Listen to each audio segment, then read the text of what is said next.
The morning sun bounced off the steel bones of the aircraft carrier like heat off desert asphalt. Tour groups shuffled along the gangplank, phones already raised, eyes wide with awe. Among them was an elderly woman in khaki pants and a faded blue windbreaker, her short silver hair tucked back. Her steps slow but purposeful. No one really looked at her. A young ensign nudged his buddy, whispering something with a grin as he nodded toward her, the kind of look that said she was someone's grandma tagging along. The officer guiding the tour glanced at her ID badge, gave a quick nod, and offered the same rehearsed line he'd given the rest of the group, not bothering to hide the slight impatience in his voice. She didn't flinch. Her expression was calm, eyes quietly scanning the massive flight deck, not with wonder, but familiarity. Where others were distracted by the roar of jet engines and the shine of metal, she watched the rhythm of the crew's movements, the subtle sway of wind, socks, the placement of safety lines along the launch zones. The group paused near the tower, where a loud explanation of catapult operations buzzed through the mic. The woman lingered at the edge, glancing once toward the sky, then down at the deck markings, her fingers briefly tracing a pattern on the leather folder she carried. No one noticed the way she subtly stepped aside just before a crewman rushed past, or how she automatically turned her head slightly, right before a horn blast. To the crew, she was just another dependent spouse, harmless and forgettable. But someone had missed the slight nod she gave when a launch sequence changed tempo, or the way her gaze followed a technician adjusting a sensor. She didn't look lost. She looked like someone who had been here before and didn't need a map to find her way. A young lieutenant called the group to move on. She followed quietly, still unnoticed. But the storm clouds in the distance weren't the only shift coming. Something about her felt steady, unshaken like an anchor buried deep, and the ship, for all its order and command, had no idea what kind of storm she carried with her. Part 1. Introducing Margaret. Margaret Wilson moved with the kind of grace that didn't ask to be noticed. Her steps were steady, deliberate, as if each one held the weight of years, but refused to drag. She wore what she always did on days like this: simple khakis, a windbreaker faded by time, and the same walking shoes she trusted for every mile. Her hair was neatly tucked into a bun, not out of vanity but habit. On her shoulder hung a leather folder worn thin at the edges, the kind of thing that had traveled far and been opened 1,000 times. She clutched it lightly, not as if protecting it, but as if it simply belonged to her hand, like a watch to a wrist. Other visitors walked with cameras ready and questions tumbling from their lips. Margaret said little. She kept near the back of the group, listening more than looking, watching the flow of movement, the cadence of operations, the subtle cues that passed unnoticed by most eyes. Now and then, someone spoke to her. A younger woman in the group asked if she needed help with the stairs. Margaret smiled kindly and shook her head. "Just keeping up," she said, and thanked her with a touch on the arm that made the woman feel oddly reassured. When they stopped outside the flight control tower, a boy asked her if she'd ever seen jets up close before. She chuckled gently and said a few times long ago. Her answer was casual, delivered with just enough distance to keep the question from going further. But the way her eyes followed each aircraft told a different story.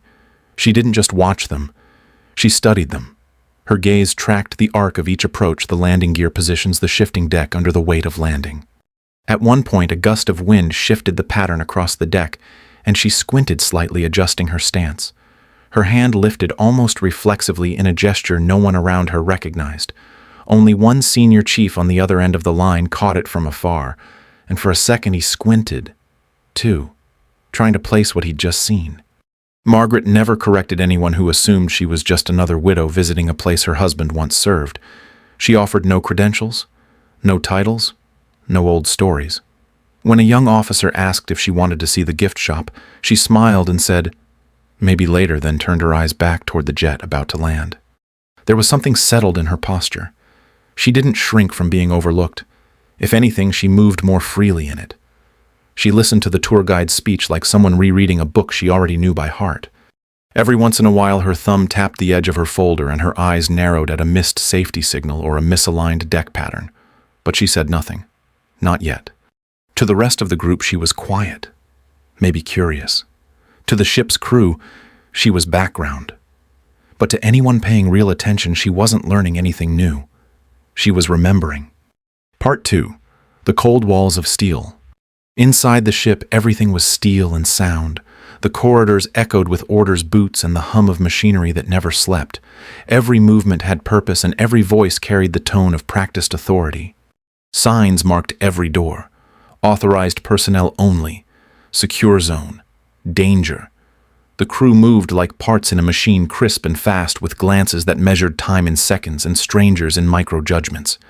Margaret walked quietly along the edge of the group, her presence noted only when someone had to step around her. The air was cool, not from the breeze, but from control. Even the lighting seemed calibrated for function, not comfort. Officers explained systems in rehearsed monologues, eyes darting past her as they spoke to the rest of the group. She wasn't ignored out of cruelty. It was institutional instinct. She wasn't in uniform. She didn't wear a badge. She didn't belong. At a meteorology station, a young lieutenant gave a clipped overview of weather modeling and storm response. Margaret asked a simple question about wind shear calibration. He paused, then offered a smile that didn't reach his eyes and said they could move on to something more general for the families. She nodded. Once, didn't press. But her eyes stayed on the equipment longer than anyone else's. Her fingers hovered just slightly, reading layout and structure without touching anything. They passed the operations center, and Margaret tried to slow to study the displays. A petty officer blocked the door politely, suggesting the families keep moving. She didn't argue. She just gave him a nod and stepped aside. Everywhere she went, the message was the same. Watch, but don't ask too much. Listen, but don't challenge. Smile, but don't linger. She sat alone during a short break in the mess hall, eyes on the flight deck through thick windows. Her hands rested on her lap, still holding the same folder no one asked about. Around her, conversations moved quickly and freely. She listened. A senior chief joked nearby about how civilians always acted wide-eyed around jets. He didn't mean her directly. He didn't have to. The ship was not unkind, but it was closed. Cold, not in cruelty, but in design.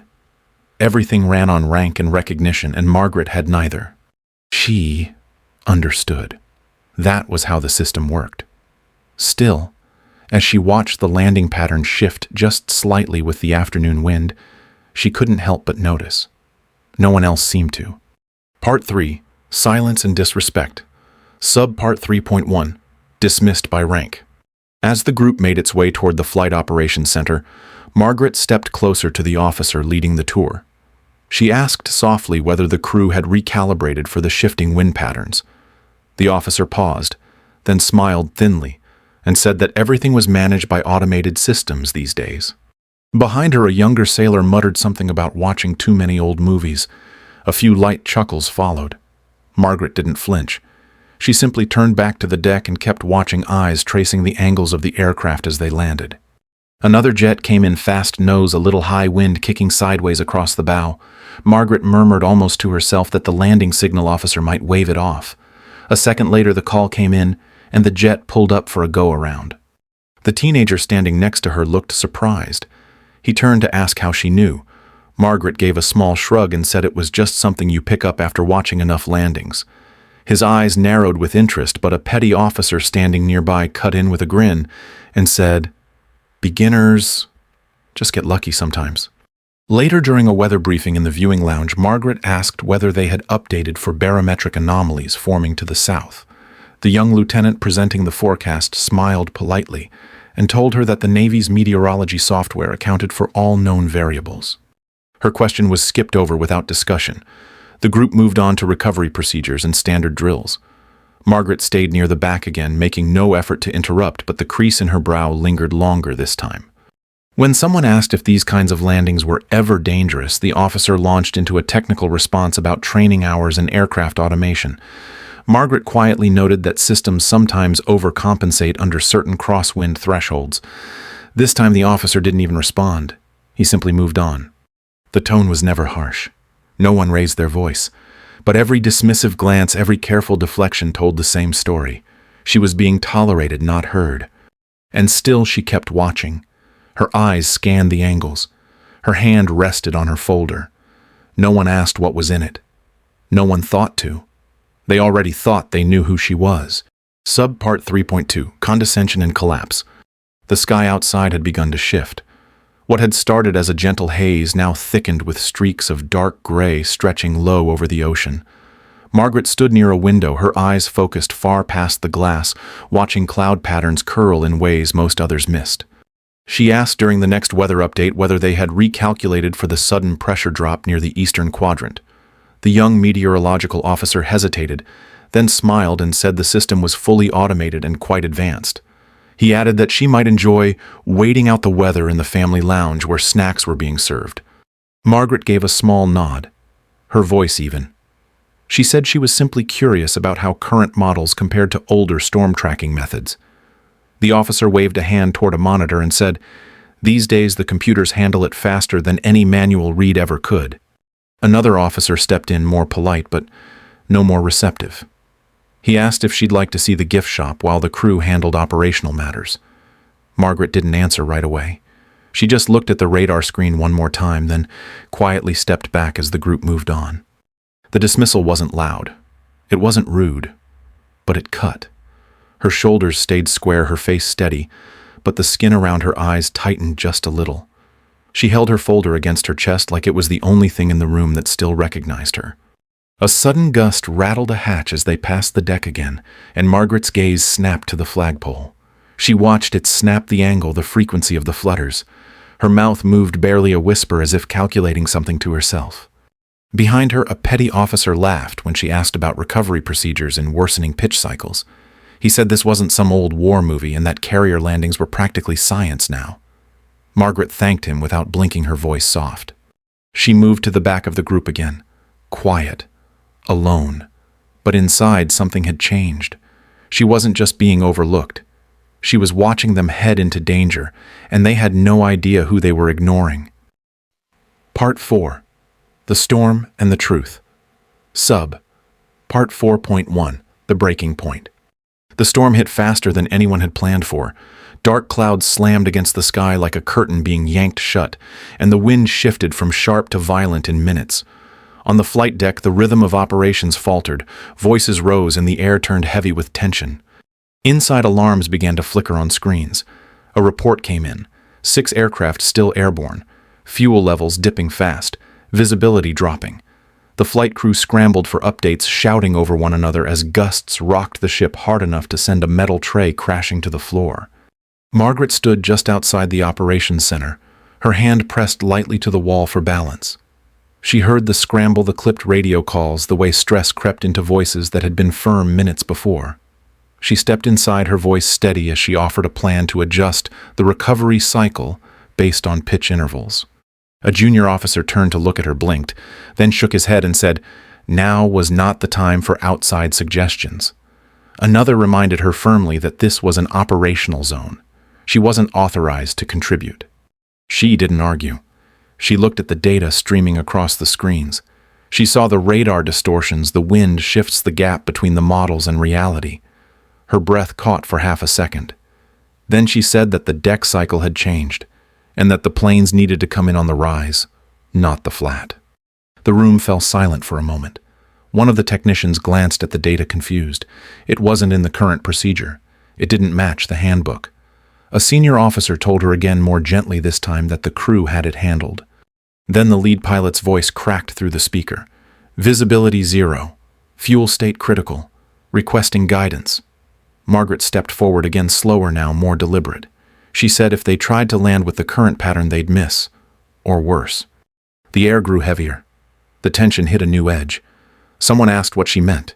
She gave a calm answer, describing a method used in a storm years ago. A method she'd seen work. The officer in charge said nothing. He turned away, speaking to someone through his headset. Another plane called in. Fuel warning. Landing sequence failing. Margaret didn't speak again. She didn't need to. She stood still, waiting. Around her, the data shifted again. Deck motion increased. Turbulence rose. And one by one, the eyes in the room began to move toward her, not with curiosity now, but something closer to fear. Sub-Part 4.2, The Reveal. The door to the operations center opened with a sharp hiss, and a communications officer entered, holding a sealed folder marked with a red stripe. He crossed the room quickly, whispering something to the captain before handing over the file. The captain opened it without a word, his eyes scanning the page, slowing by the second. Silence thickened around him as he turned the page again. Then he looked up at Margaret. Really looked at her for the first time. Something shifted in his expression. He cleared his throat and asked her carefully if her full name was Margaret Ann Wilson. She nodded. Once. Calm. The captain's voice softened. He said the Pentagon had just confirmed that she wasn't listed only as a dependent. She was a retired commander. Commander Margaret Wilson, naval aviator, systems innovator, carrier suitability lead. The words hit the room like a dropped anchor. The younger officers who had waved her away began to straighten, some turning pale. One stepped back unconsciously, his lips parting, eyes searching her face for signs they had missed. The captain continued reading. Her record included the development of manual landing protocols used in extreme storm conditions. Her name appeared on the documentation that shaped flight deck safety standards across multiple generations. She was the reason emergency procedures even existed for this type of weather. A petty officer nearby whispered that he'd seen her photo once in a training manual. The senior chief who had once laughed at her now looked at the floor. The air around her changed. Where moments ago she had been invisible, now she filled the space. Margaret said nothing. She didn't gloat. She stood steady, hands still folded in front of her, her folder tucked under one arm. The silence said everything. The captain asked if she would consider advising the recovery effort. She gave a quiet yes, not because she needed validation, because there were still planes in the sky and those pilots needed a voice they could trust. Around her, the crew stepped back, not in distance but in reverence. The command had shifted. So had the story. Part 5. Command in the Chaos. Sub. Part 5.1. 6 lives in her hands. The storm screamed around the carrier as Margaret stepped to the comm station. Lightning struck the horizon in rapid flashes. Rain slammed the deck in sheets. The ship pitched so hard the lights flickered and the captain gave her a single nod. That was all she needed. She picked up the radio and spoke with a calm that cut through the chaos. Her voice was steady, low, and deliberate. She told the pilots to listen only to her now, to forget what they saw out the canopy, and fly the instructions exactly as she gave them. The first jet circled low fuel light, blinking red wind screaming against the wings.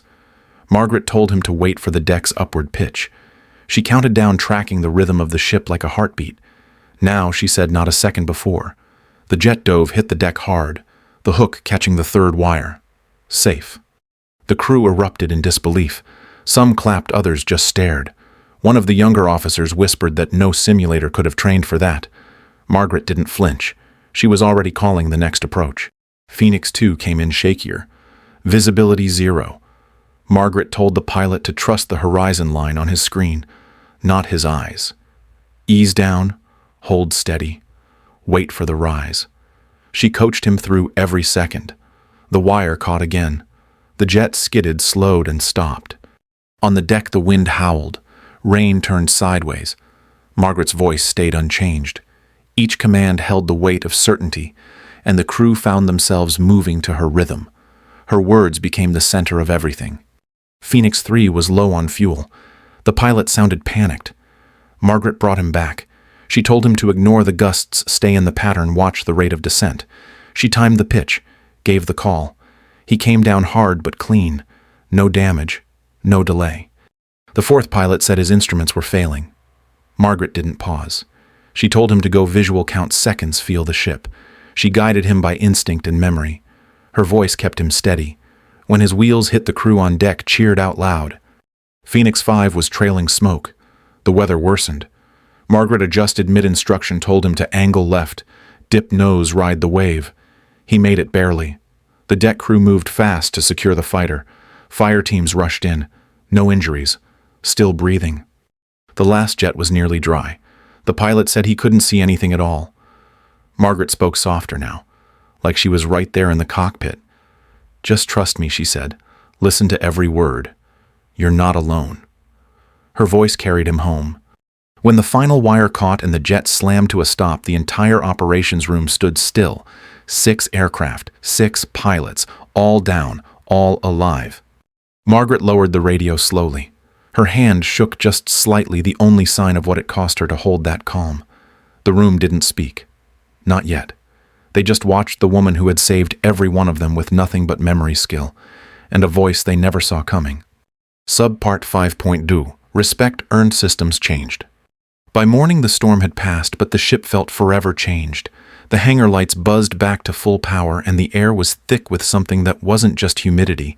Respect had settled into every corner, quiet and heavy. Margaret didn't wait for praise. She was already reviewing printouts, checking weather logs, and marking where protocols had failed. She asked for access to the full deck procedures, and no one questioned her. Not anymore. The captain gave her everything she needed. She requested to meet with training officers and system analysts. She said if they wanted to keep future crews alive, they had to do better. They listened. The young meteorology officer who had once told her to wait in the lounge now stood at her side, flipping pages, highlighting errors he hadn't seen before. He didn't speak unless she asked him to. His confidence had turned to concentration. Senior Chief Rodriguez approached later with a different face than before. The sharpness was gone. In its place was something closer to humility. She said she was sorry. Margaret nodded once and moved on. There was work to do. The pilots who survived made their way below deck to thank her. Some looked her in the eye. Others just held her hand for a moment and whispered a thank you. It didn't take long for the ship to start calling her commander again. In the days that followed, Margaret rewrote the storm protocol alongside the ship's senior instructors. She presented backup systems for visual landings, taught manual techniques for deck rhythm recognition. Everything she'd used that night now became part of official procedure. No one questioned the changes. Even those who didn't understand them followed her notes exactly. She spoke softly, never lectured, but every word carried weight. During a morning briefing, the captain asked her to lead the session. She declined gently, said it wasn't about her voice, but about what they chose to hear moving forward. He understood. In her downtime, she met with junior crew members, not to teach, but to listen. She asked how they were trained, what they feared most, what tools they trusted, and what they didn't. The answers helped her refine the training plan even more. Her suggestions were sent to Fleet Command by week's end, not as ideas, but as required updates.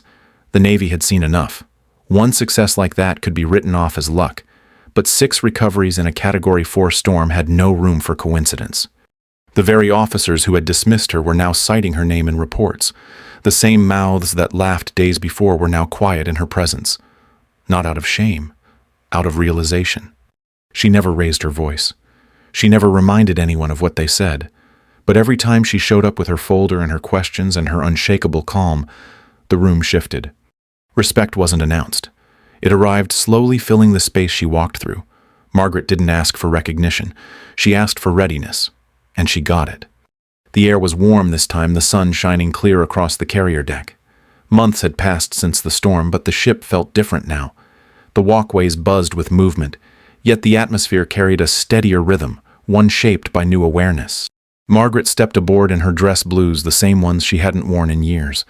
Her metals were polished, her posture unchanged. This wasn't a tour anymore. This was an invitation. The crew saluted her with quiet reverence, not out of duty, but out of respect. Banners lined the viewing platform for the new class of aviators, the first to train under the updated protocols. Her protocols. Pilots she had never met stood straight in formation, their eyes tracking her as she passed. Not one looked away. The captain welcomed her personally, calling her by rank without hesitation. He thanked her for changing not only the ship's systems, but its culture. She said little, just offered a nod and a half smile. During the ceremony, a young lieutenant approached her.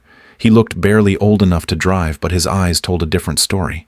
He said he had landed safely on the Lincoln during a Pacific storm last week. He used her technique when the system failed. He held out a hand, unsure if she'd shake it. She did. Her grip was firm, warm. The moment didn't need many words. He thanked her. She said she was glad it helped. Then he returned to his seat.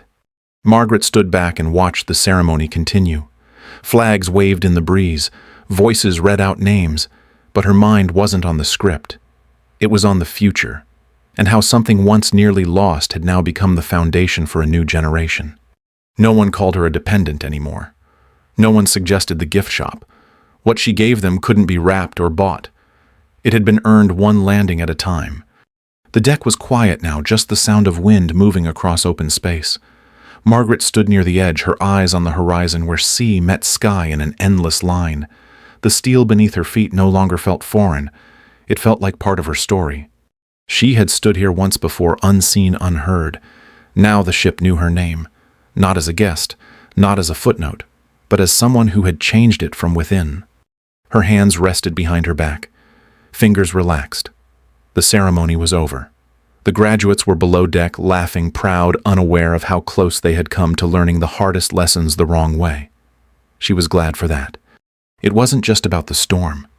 It never was. It was about being told to wait in the lounge when she had the answers, about being looked through, spoken over, pushed aside, all because her shoes weren't new and her jacket didn't shine. She didn't need the attention. She never had. What she needed was for people to listen, to understand that experience does not always wear rank on its shoulders or youth in its stride. The Navy had listened, eventually, and it grew from that. The new manuals had her diagrams. The drills used her rhythm. Her quiet fight became a loud change. Margaret turned her face to the wind. The sun was bright but not harsh. The sky was clear and the ship was ready. Because someone had dared to speak when no one asked. Because someone had chosen not to give up just because others failed to see. She thought of the first moment she'd stepped aboard, mistaken for a dependent. Then she smiled, not in bitterness, but in peace. The story had turned, not because she forced it, but because she stayed.